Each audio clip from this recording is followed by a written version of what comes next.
અમરેલી જિલ્લાના ખાંભા તાલુકાના રાયડી ગામે પવનચક્કીના માલિકો દ્વારા ગોચર જમીન પર ગેરકાયદેસર નાખવામાં આવેલા વીજ પોલ બાબતની રીટ પિટિશન હવે હાઈકોર્ટમાં દાખલ કરવામાં આવેલ છે।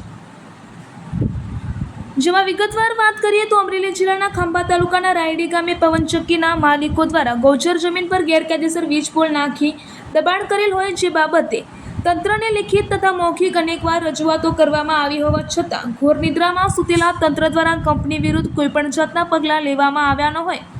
ત્યારે જવાબદાર અધિકારી તથા પદાધિકારીને સેશન 80ની નોટિસ ફટકારવામાં આવી, જેમાં તેઓને 2 મહિનામાં દબાણ હટાવવાની કામગીરી કરવાની હોય છે, પરંતુ 2 મહિનાના બદલે 5 મહિના વીતી ગયા હોવા છતાં પણ કોઈપણ જાતની કાર્યવાહી કરવામાં આવેલ ન હોય અને નોટિસનો પણ કોઈ જવાબ આપવામાં આવેલ ન હોય, જેથી કરીને હવે આ ઘોર નિદ્રામાં સૂતેલા તંત્રને જગાડવા માટે હવે હાઈકોર્ટનો જ સહારો લેવો પડે તેવી સ્થિતિ ઉત્પન્ન થયેલ છે। કારણ કે કંપનીઓને તો કોઈ કાયદાની બીક કે ડર છે જ નહીં અને તેઓ તો આ કાયદાનો સરેઆમ ઉલાળ્યો કરી નાખ્યો છે, પરંતુ શું તંત્રની જવાબદારી નથી કે ગૌચરની જમીન પર થયેલા ગેરકાયદેસર દબાણને તેઓ દૂર કરે અને કંપનીઓને કાયદાનું ભાન કરાવે, કે પછી તંત્ર પણ કાયદાને ઘોળીને પી ગયું છે? અને આવા જ તંત્રના લીધે કહેવાય છે કે જ્યારે તંત્ર કામ ના કરે ત્યારે ન્યાયતંત્રનો સહારો લેવો જોઈએ। રિપોર્ટર અલીભાઈ ઝાંખરા।